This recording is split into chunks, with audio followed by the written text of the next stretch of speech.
Hello दोस्तों, मैं संदीप आप सबका अपने YouTube चैनल ज्ञान आर्बिल में स्वागत करता हूं। आज हम देखेंगे हिंदी साहित्य के टॉप 40 क्वेश्चंस जो कि आपके आने वाले एग्जाम के लिए बहुत ही इंपॉर्टेंट होंगे।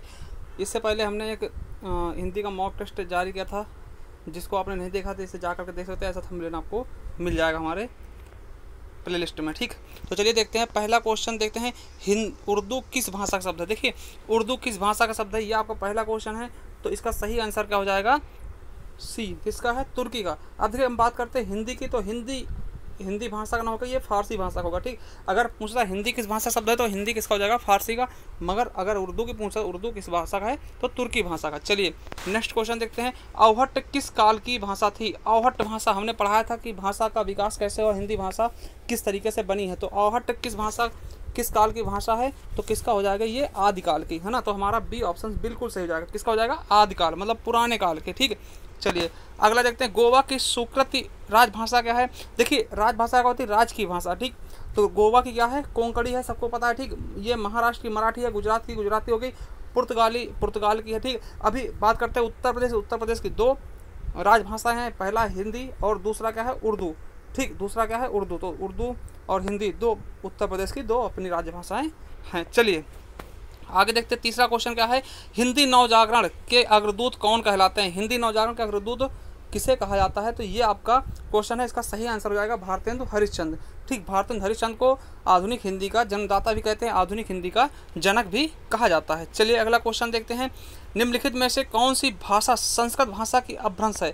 देखिए क्वेश्चन बहुत अच्छा है, कौन सी भाषा संस्कृत भाषा की अपभ्रंश है, कौन सी है, पाली। देखिए हमने बताया था पाली, देखिए संस्कृत के बाद क्या आया, पाली आई है ना, पाल के बाद फिर प्राकृत आई। पाल किसकी भाषा थी, ये याद रख लेंगे। तो पाल गौतम बुद्ध ने इसमें उपदेश थे, मतलब क्या कि ये बौद्ध धर्म की बहुत ही अच्छी भाषा थी। इसी में बौद्ध धर्म के त्रिपिटक भी लिखे गए। ठीक, त्रिपिटक जो उनकी सबसे पवित्र ग्रंथ होते त्रिपिटक, उसकी रचना भी इसी भाषा में की गई थी। चलिए अगला क्वेश्चन है, हिंदी किस भाषा परिवार की भाषा है। देखिए हिंदी किस भाषा परिवार की भाषा, तो भारोपी भाषा परिवार। देखिए ये चार इसके भाषा परिवार है, जिनमें सबसे बड़ी भाषा परिवार कौन सी, भारोपी। तो इसी भाषा परिवार की हिंदी भी भाषा है। देखिए जिस प्रकार से हमारा परिवार था उसी तरह से एक भाषाओं का भी परिवार था, जिसके अंतर्गत हिंदी आती है।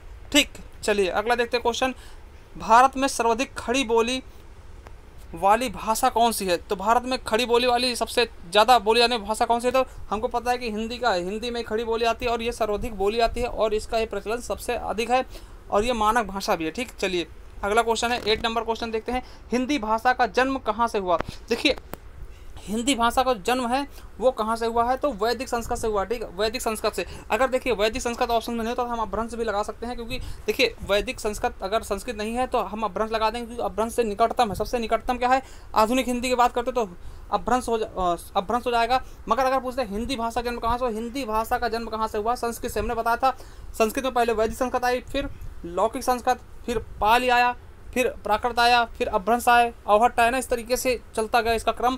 इसके लिए हमने एक अच्छी वीडियो बना रखी है, आप हमारे प्लेलिस्ट में जा करके जो हिंदी की संपूर्ण हिंदी प्लेलिस्ट है उसमें आपको पूरी चीज़ें मिल जाएंगी। चलिए अगला देखते हैं, निम्नलिखित में से कौन सी भाषा, कौन सी बोली अथवा हिंदी भाषा हिंदी के अंतर्गत नहीं आती, मतलब कौन सी बोली अथवा भाषा हिंदी के अंतर्गत नहीं आती। तो कौन सी नहीं आती है, तो पता होगा आपको कौन सी, तेलुगु नहीं आएगी ना। तेलुगु एक अलग ही भाषा है, ये तेलंगाना की है ना, साउथ की भाषा है। कन्नौजी, बांगरू, अवधी है ना।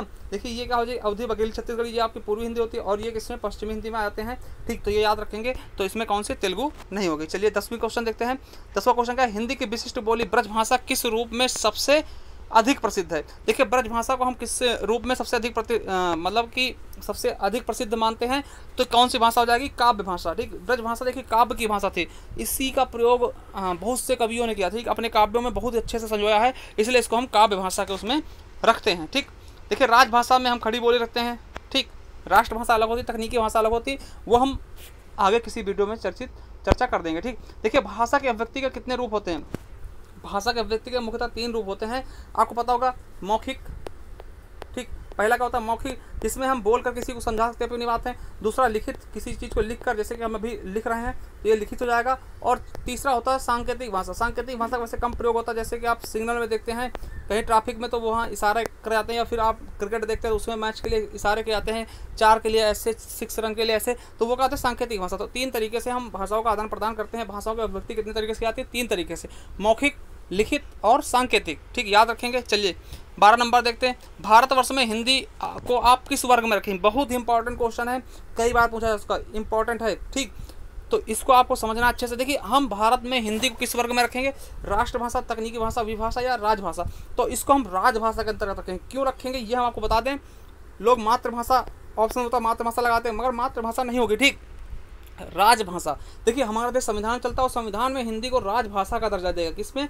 राजभाषा का। आर्टिकल 343 से लेकर 351 तक राजभाषा के बारे में बताया गया है, आप लोग जा करके देख लेना, ठीक, भाग 17 में, ठीक। तो इसलिए इसे हम क्या मानेंगे? राजभाषा, राजकाज की भाषा, जो कि राजकाज की भाषा, ठीक। इसीलिए इसको हम राजभाषा के अंतर्गत रखेंगे, ना कि राष्ट्रभाषा, ना कि मातृभाषा, ना कि तकनीकी भाषा, किसी भी तरीके से नहीं रखेंगे। केवल और केवल इसको सही ऑप्शन का हो जाएगा राजभाषा, ठीक, याद रखेंगे। चलिए 12वां के बाद 13वीं देखते हैं। ढूंढाड़ी बोली क्या है? ढूंढाड़ी बोली क्या होती है इसके बारे में देखेंगे, ठीक। तो ढूंढाड़ी बोली क्या होती है? इसका ये पूर्वी राजस्थानी होती है, ठीक, पूर्वी राजस्थानी के अंतर्गत आती है ढूंढाड़ी बोली, ठीक। इसको हम पूर्वी राजस्थानी बोलते हैं, तो इसका बी ऑप्शन बिल्कुल सही हो जाएगा, ठीक। चलिए अगला देखते हैं। ब्रजबुली नाम से जानी जाती है। देखिए ब्रजबुली के नाम से किसको जानते हैं? पुरानी बांग्ला को हम ब्रजबुली बोलते हैं, ठीक। ये ब्रज की भाषा थी। देखिए ये ब्रज जो भाषा थी इसको बंगाल ले जाया गया वहाँ के आचार्यों द्वारा, और वहाँ पे जो बोली आने लगी उसको हम पुरानी बांग्ला को ब्रजबुली के नाम से जाना जाने लगा, ठीक। चलिए अगला देखते हैं 15वें नंबर। निम्नलिखित में से कौन सी भाषा देवनागरी लिपि में लिखी जाती है? कौन सी भाषा देवनागरी लिपि में लिखी जाती है? तो इसका सही ऑप्शन हो जाती है मराठी, ठीक। मराठी क्या है? देवनागरी लिपि में लिखी जाती है, ठीक। चलिए अगला 16 नंबर देखते हैं। निम्नलिखित में से कौन सी भाषा संस्कृत भाषा की अपभ्रंश है? संस्कृत भाषा की अपभ्रंश कौन सी भाषा है, ठीक। तो इसका सही ऑप्शन क्या हो जाएगा? पाली। देखिए पाली क्या है? संस्कृत भाषा की सबसे निकटतम भाषा, ठीक। तो हमारा पाली एकदम सही हो जाएगा, ठीक। चलिए 17 नंबर देखते हैं। मराठी और नेपाली किस लिपि में लिखी जाती है? तो मराठी और नेपाली किस लिपि में लिखी जाती है? तो इसका सही ऑप्शन क्या हो जाएगा? देवनागरी, ठीक। जिसी लिपि में हिंदी हमारी लिखी जाती है उसी में ये भी लिखा जाती है, ठीक। और गुरुमुखी किस में लिखी जाती है? गुरुमुखी क्या किस लिपि की किस भाषा की लिपि है? तो पंजाबी, ठीक, याद रखेंगे, पंजाबी भाषा। और इसकी खोज किसने की थी? गुरु अंगद देव ने, ठीक। किसने की है? अंगद देव। ये इंपॉर्टेंट है, अंगद देव, ये पूछा जा चुका है, ठीक है। चलिए अगला देखते हैं। हिंदी भाषा की बोलियों के वर्गीकरण के आधार पर छत्तीसगढ़ी बोली है। देखिए छत्तीसगढ़ी बोली किस भाषा के आधार पर, जो इनके भाषा आधार हैं, ठीक, हम 5 भागों में बांटते हैं। पश्चिमी हिंदी, पूर्वी हिंदी, पहाड़ी हिंदी, राजस्थानी हिंदी, ठीक, और एक है बिहारी हिंदी। तो उनमें से किसके अंतर्गत आती है? तो इसको हम बता दें कि ये पूर्वी हिंदी के अंतर्गत आती है। पूर्वी हिंदी के अंतर्गत 3 बोलियाँ आती हैं, कौन सी? अवधी, बघेली, छत्तीसगढ़ी, ठीक। अवधी, बघेली, छत्तीसगढ़ी, याद रखेंगे, ABC से करके याद कर लेंगे। अवधी, बघेली, छत्तीसगढ़ी, तो ये हो जाएंगे पूर्वी हिंदी। तो यहाँ पे छत्तीसगढ़ी पूछा गया तो ये आपके पूर्वी हिंदी के अंतर्गत आ जाएगा, ठीक। सबसे बड़ा भाषा परिवार ये हो जाएगा आपका पश्चिमी हिंदी। इसके अंदर बहुत सारी भाषाएं आती हैं, ठीक, बोलियाँ आती हैं। अगला है मानक हिंदी से क्या तात्पर्य है? मानक हिंदी, देखिए मानक क्या होता है? जो माना जा चुका है ना। तो यही हम यहाँ से समझ में आ रहा है, हमारा पहला ऑप्शन सही हो जाएगा। आदर्श के रूप में हिंदी का स्वीकार्य रूप है, ठीक है, यही कहा जाएगा मानक हिंदी, ठीक। चलिए अगला देखते हैं 20 नंबर। पाली किस धर्म की भाषा थी? हमने आगे बताया पाली किस धर्म की भाषा थी, तो बौद्ध धर्म की। इसमें गौतम बुद्ध ने बहुत सारे उपदेश दिए और उनकी जो त्रिपिटक हैं, बहुत ही पवित्र ग्रंथ हैं, त्रिपिटक है ना, उनको भी इसी भाषा में लिखा गया, ठीक। तो ये गौतम बुद्ध की भाषा थी, ठीक, पाली, याद रखेंगे। और देखिए जो जैन की थी वो प्राकृत थी। जैन में जो महावीर प्रसाद थे, महावीर जी थे, उन्होंने जैन जो प्राकृत भाषा में अपने दिए थे, ठीक, जो उपदेश थे। अगला है निर्गुण भक्ति धारा का संत कवि कौन थे? तो निर्गुण के कौन थे? तो सबको पता है कबीरदास जी, ठीक है, कबीरदास जी निर्गुण थे। बाकी ये क्या था? सगुण। सगुण मतलब क्या था? किसी के साथ इनके तार जुड़े हुए थे, मतलब किसी न किसी की भक्ति करते थे, मगर कबीरदास क्या करते थे? भक्ति नहीं करते थे ना। अगला सैंधव का आशय निम्नलिखित में से नहीं होता। कौन सा सैंधव मतलब क्या नहीं होता? तो सोना नहीं होता, ठीक। सैंधव मतलब नमक होता है, आपने देखा होगा घोड़ा का पर्यायवाची है, समुद्र भी सैंधव होता है, ठीक।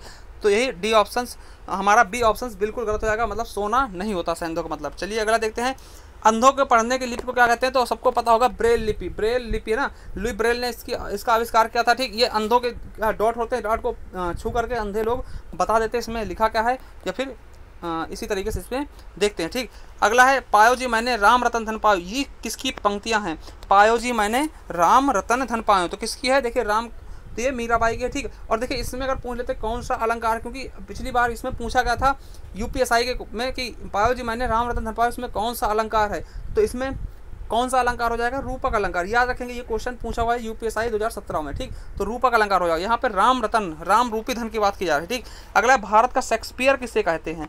तो भारत का शेक्सपियर सबको पता है किसे कहते हैं, तो कालिदास को भारत का शेक्सपियर कहा जाता है, ठीक। किसको कहा जाता है? कालिदास को भारत का शेक्सपियर कहा जाता है। अगला है अधिकतर भारतीय भाषाओं का विकास किस लिपि से हुआ, तो हमने इसके लिए एक लिपि की वीडियो बनाई थी, उसमें हमने बताया कि जो जितनी भी भारतीय भाषाएं हैं लगभग सबका जन्म हुआ था वो ब्राह्मी लिपि से हुआ ना। जो देवनागरी लिपि इसका भी जन्म किससे हुआ है, ब्राह्मी लिपि से हुआ। ब्रह्मा की लिपि है ना, इस तरीके से हम इसको जान सकते हैं। तो ब्राह्मी लिपि सबसे पुरानी लिपि है और इसी से अधिकतर भारतीय भाषाओं का जन्म हुआ था। ठीक, भारतीय लिपियों का जन्म हुआ, भारतीय भाषाओं का जन्म हुआ। ठीक, चलिए अगला है हिंदी भाषा किस लिपि में लिखी जाती है, तो हिंदी भाषा पता होगा आपको देवनागरी लिपि में लिखी जाती है और यही हमारे संविधान में बताया गया। ठीक, तो आर्टिकल 343 से 351 तक है ना, तो देवनागरी लिपि को ही मान्यता दी गई है। ठीक, याद रखेंगे। चलिए 28 नंबर देते हैं, वर्तमान हिंदी का प्रचलित रूप क्या है। वर्तमान हिंदी का प्रचलित रूप क्या है, वेरी इंपॉर्टेंट क्वेश्चन। तो कौन सा है, खड़ी बोली। खड़ी बोली को ही आपके संविधान में दर्जा दिया गया। ठीक, तो याद रखेंगे खड़ी बोली ही मानक भाषा है। ठीक, खड़ी बोली। ठीक, देवनागरी ये लिपि है, ब्रज भाषा, ये ब्रज की भाषा है। अवधी जो ये लखनऊ के आसपास बोली जाने वाली भाषा है। ब्रज भाषा मथुरा आगरा, मथुरा के ब्रज भाषा है ना, ब्रज क्षेत्र में बोली जाती है। ठीक, चलिए अगला है 29 नंबर, हिंदी भाषा की बोलियों के वर्गीकरण के आधार पर छत्तीसगढ़ी बोली है। देखिए छत्तीसगढ़ी की बोली हमने बताया था अवधी बघेली छत्तीसगढ़ी, किसमें, पूर्वी हिंदी में। ठीक, अवधी बघेली छत्तीसगढ़ी। ठीक, पश्चिमी में क्या आते हैं, आपने देखा होगा बुंदेली कन्नौजी। ठीक, और उसी साथ में ब्रज भाषा, खड़ी बोली, ये सब इसमें आते हैं। राजस्थानी में आते हैं मालवी, ठीक, ढूंढाड़ी, तो इस तरीके से राजस्थानी में आते हैं। पहाड़ी में कुमायूनी है ना, इस तरीके से आते हैं। इसके लिए हमने एक सेपरेट वीडियो बनाई, आप लोग जा करके हमारे संपूर्ण हिंदी, आपको संपूर्ण हिंदी 2020 के नाम से एक प्लेलिस्ट मिल जाएगा। उसमें हम एक तरीके से शुरुआत से एकदम से शुरू किए हैं यूपीएसआई और लेखपाल के लिए स्पेशल। अगर आप यूपीएसआई तैयारी कर रहे हैं तो उसे जरूर देखना। ठीक है, चलिए आगे देखते हैं। ब्रज भाषा है, ब्रज भाषा किस हिंदी के अंतर्गत आता है। ठीक, हमने बताया था कि देखिए पूर्वी हिंदी में क्या आता है, अवधी बघेली छत्तीसगढ़ी आती है। ठीक, तो ये तो हो नहीं सकता। बिहारी में बिहार की भाषा है नहीं। ठीक, बिहारी में आते हैं भोजपुरी, मैथिली, मगही आते हैं, 3 आ जाते हैं। ठीक, पहाड़ी में होगा नहीं, पहाड़ी में क्या कुमायूनी, ठीक, इस तरीके से आते हैं। तो ये पश्चिमी हिंदी की भाषा है। ब्रज भाषा किसकी है, पश्चिमी हिंदी की। तो हमारा बी ऑप्शन बिल्कुल सही हो जाएगा। ठीक, तो पश्चिमी हिंदी हो जाएगा। चलिए मिलिंद पन्हो क्या है, मिलिंद पन्हो क्या है, तो ये क्या है, पाली ग्रंथ है। ठीक, पाली भाषा की ग्रंथ है। ठीक, पाली की है ना, पाली ग्रंथ है। ये आपके बौद्ध धर्म से संबंधित है। ठीक, अगला है सूर्यकांत त्रिपाठी निराला को कैसा कवि माना जाता है, तो इनको क्रांतिकारी कवि मानते हैं। ठीक, क्या मानते हैं, क्रांतिकारी कवि इनको माना जाता है। ठीक, चलिए अगला देखते हैं। अवधि का अर्थ क्या होता है, अवधि का अर्थ क्या होता है, अवध की भाषा। ठीक, अवधि का अर्थ क्या होता है, अवध की भाषा होता है, काल नहीं होता है। ठीक, अवधि मतलब काल होता है। ठीक, अवधि मतलब क्या होता है, अवध की भाषा। ठीक, अवधवासी नहीं होता। तो ये ऑप्शन बिल्कुल सही होगा। गुरुमुखी किस भाषा की लिपि है, तो गुरुमुखी किसकी है, तो पंजाबी की है ना, हमने बताया आगे बताया था कि ये किसकी भाषा है, पंजाबी।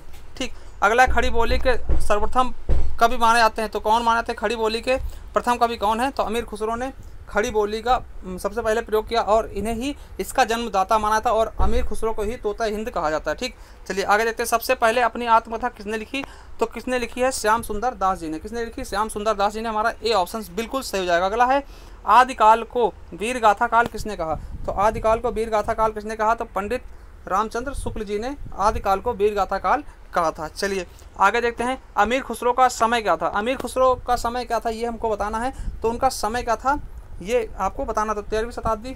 ठीक, लगभग 13वीं शताब्दी के आसपास इनका समय बताया था। ठीक, चलिए अगला है खड़ी बोली के सर्वप्रथम लोक कवि माने जाते हैं।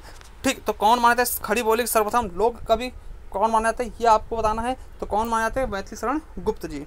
ठीक, तो देखिए आपके 39 क्वेश्चन होंगे, एक क्वेश्चन आपको छोड़ के आते हैं, आपको बताना है। ठीक, उसका सही ऑप्शन आपको बताना है कमेंट करके हमें, और वीडियो कैसी लगी जरूर बताएं। ठीक है, और हम अगर आप नए हैं चैनल सब्सक्राइब कर ले और बेल आइकन जरूर कर ले। आपको बताना है विश्व हिंदी दिवस कब मनाया जाता है, विश्व हिंदी दिवस कब मनाया जाता है और किस लिए मनाया जाता है, तो ये अगर आपको पता है तो बता सकते हैं, विश्व हिंदी दिवस। ठीक, चलिए थैंक यू, धन्यवाद।